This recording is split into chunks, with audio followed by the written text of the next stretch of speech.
Hey guys, my name's Oscar Mikey, and today EA and DICE just dropped a new trailer for Battlefield Portal and a new blog post containing tons and tons of new information about it. I'm just going to get right into it. I'm going to start listing off all the details about Battlefield Portal, all its features and modifiers and settings and things like that. But if you want to go check it out yourself, I'm going to leave a link in the description below, along with a link to the new trailer that I posted today. So jumping right in, at launch Portal is going to have Battlefield 3, Bad Company 2, and 1942 pre-made modes that are all playable on their respective maps. These are all going to have their corresponding factions, gadgets, weapons, classes, and vehicles. So if you want to, you can just jump right in and experience the classic Battlefield type gameplay with these remade assets from the older games. If you want to, you can build off these experiences to make something a little bit more personal. You can select it and then you can start tweaking things and editing things as you see fit, or you could just start from scratch if you wanted. The editor is really easy to access. You can build game modes wherever you are. You don't even need to own the game. It's all done through a web interface, and you can share it to friends so that they can make edits and they can play.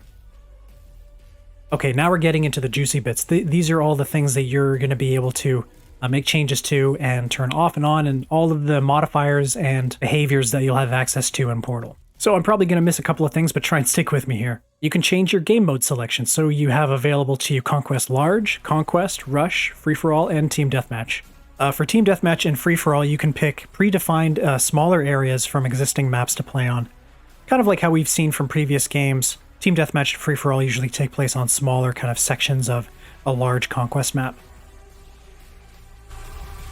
Map selection. At launch, you can pick from all the 2042 maps and all 6 of the older maps from Battlefield 3, Bad Company 2, and 1942. Conquest Large is going to be 128 players on current-gen consoles and PC, but it will be limited to 64 players on previous-gen consoles. Core game mode details. You can change the maximum player count, game time, symmetrical or asymmetric team balance, per squad character limit, number of reinforcements, and reinforcements removed per kill.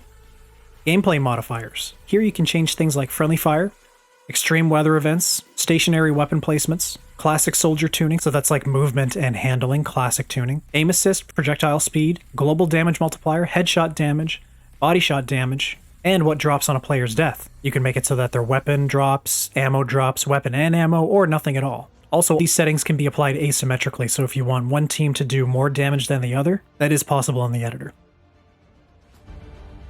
Soldier behaviors. This includes things like proning, strafing while sprinting, sprinting in general, ADSing, health regeneration rate, tactical sprint, sliding, squad revives, fall damage, base movement speed, maximum health, and redeploy delay. An interesting thing here is you can also change down states if you want. So kind of similar to a battle royale, if you want to introduce a crawling state or a down state into your game, you're able to do that.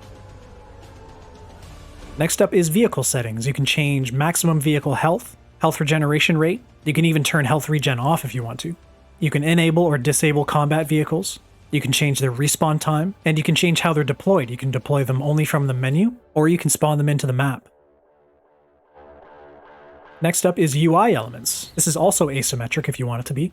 You can turn the compass on and off, the mini-map, the general HUD elements. You can turn the plus menu on and off, and as well as ally nameplates. The AI can be tweaked too. You can lock a certain number of bots into your game if you want. Say, for example, if you want to tweak the AI to be super badass, deal a ton of damage, and move really quickly, and do like a hardcore PvE type game mode, you're able to do that. But if you don't want to do that, you can keep it at the default setting where new players that join the map automatically take slots from AI soldiers. Then when you're picking teams, you're able to pick your era of soldiers for each team. If you want, you can have the factions change automatically depending on the map rotation. And then once you've done that, you can select your playable characters for each team. You can enable or disable specialists from 2042, or you can disable classes from the classic games from Battlefield 3, Bad Company 2, and 1942. Weapon tuning. This is where the cool stuff comes in. At launch, there's going to be 75 available weapons to choose from in Portal. If both teams are from the same era, you can customize exactly which era-appropriate weapons each faction will have access to. This creates kind of the old-school Battlefield kind of combat where, say, 1942 Americans will only have access to the Thompson and the M1 Garand, whereas the Germans will have the Kar 98 and the MP40. You can enable or disable entire weapon categories like sniper rifles, for example. You can also disable entire categories of weapon attachments, too. These include ammo types, optics, suppressors, and underbarrel attachments. If there are specific attachments that you don't like, you can select those individually to disable if you want to. You don't have to disable an entire category. You can also enable or disable the plus system. So if you want players' loadouts to be locked in and not modifiable in-game, the only way they can modify it is from the deploy screen, then that's doable. Moving on to the vehicles. It seems like vehicle availability will be era dependent, so whichever eras you pick for either side will have their corresponding selection of vehicles to play with. This also applies to the gadget selection based on which era you choose to play with. You can enable or disable specific gadgets that are available to each team.